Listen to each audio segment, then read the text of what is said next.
Фестивалната програма продължава с младежки театър «Приятели» при Младежки дом, град Пазарджик. Художествен ръководител Александър Братоев. Предложение или "Кога любовта побеждава".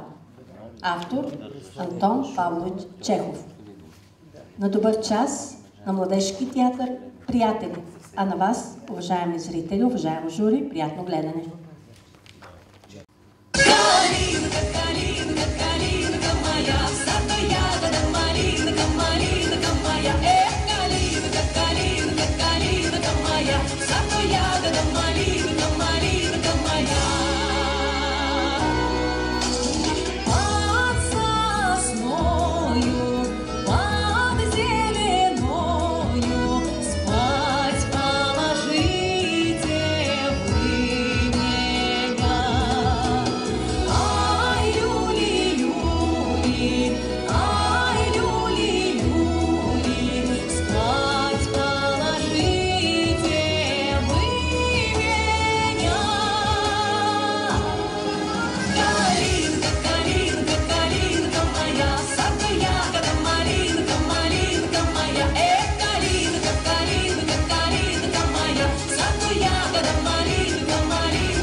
Много се радвам.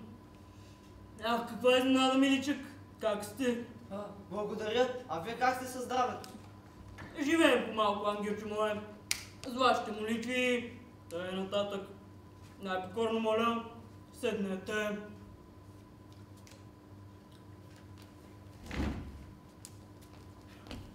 Не е хубаво да се забравят съседите, миличък. Хлопчето ми, защо сте така официален? Фрак, цилиндари, тъй нататък. Нима заминавате на някъде, прелест моя? Не, само у вас съм дошъл, уважаеми Степан Степанович. Но тогава защо във фрак, мои скъпоценни? Като че ли идвате да правите посещение по случай Нова година.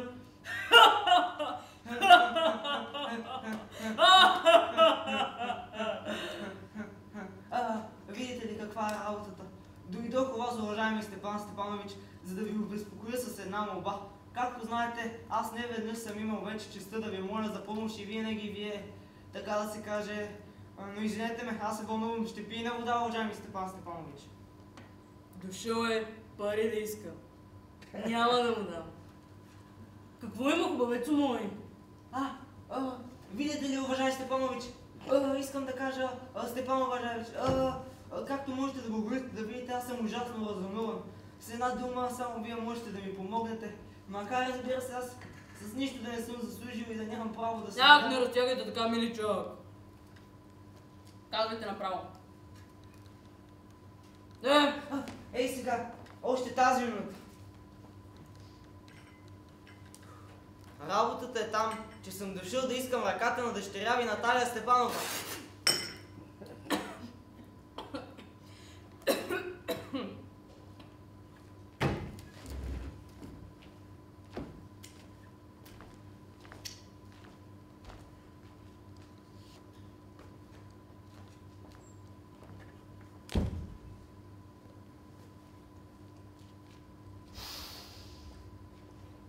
Мирише ми на страх.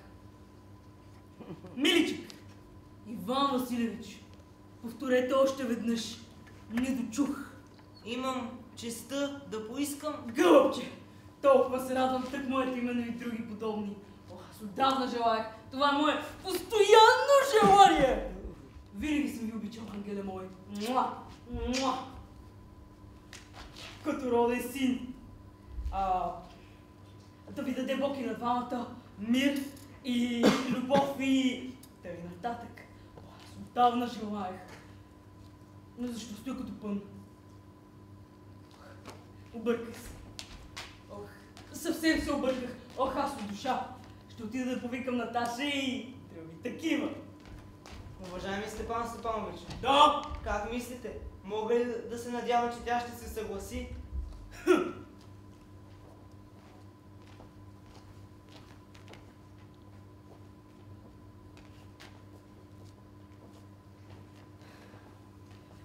Абе, тъква такъв именно хубавец и тя да не се съгласи.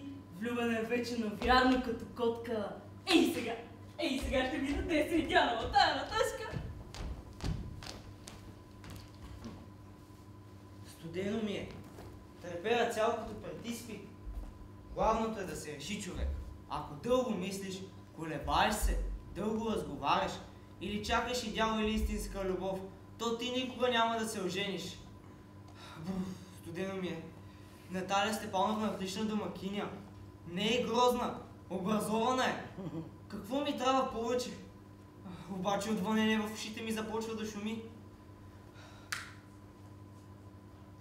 А никак не може да се не оженя.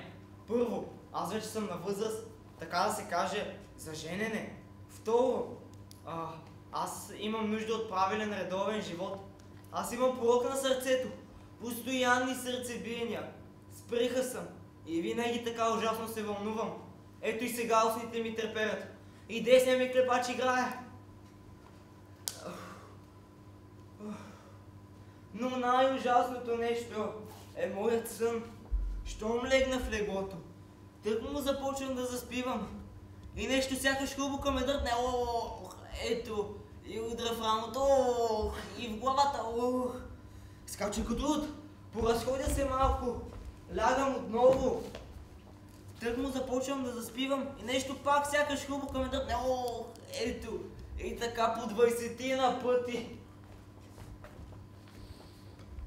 Гледайте, били сте вие. А пък татко ми дума и да виж там търговец за стока е дошъл. Здравейте, Иван Василевич. Здравейте, уважаема Наталия Степановна. Извинете, че съм малко неглиже. Ние чистим град за сушение. Защо не сте ни идвали толкова отдавна? Седнете.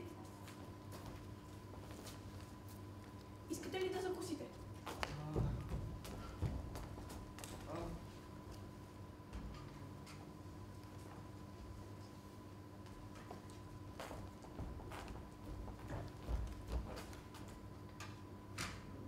Не благодаря, аз вече ядох.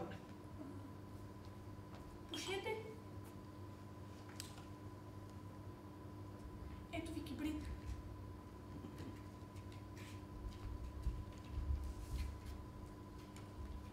Времето днес е великолепно, а вчера валя такъв дъжд, че работниците през целия ден нищо не работиха. Вие колко купи накосихте?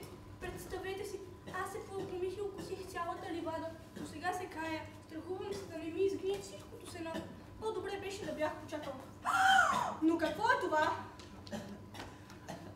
Вие като че ли сте във влак, гледай новина. На бал ли отивате или какво? Между другото, да ви кажа, че сте се поразхубавили.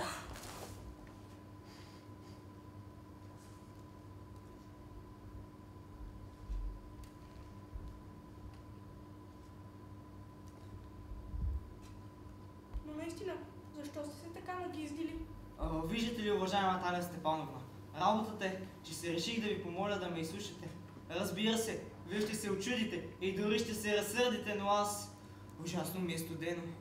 Какво има? Ще се постарая да бъда кратък.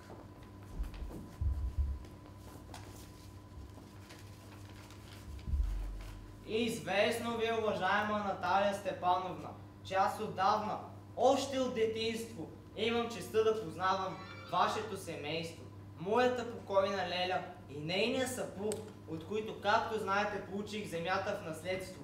Винаги са се обръщали към вашия баща и към покойната ви майка с голямо уважение. Родът на Ломови и родът на Чубукови винаги са били в най-приятелски, може да се каже дори роднински отношения. А при това, както знаете, моята земя се допира до вашата. Ако благоволявате, си спомните, моите волски ливадки граничат с вашата Брезова горица. Извинете, че ще ви прекъсна. Казахте моите волски ливадки, но нима те са ваши. Мой са, моля. Я гледайте вие, волските ливадки са наши, а не ваши. Не, мой са, моля, уважаема Талия Степановна. Това е много за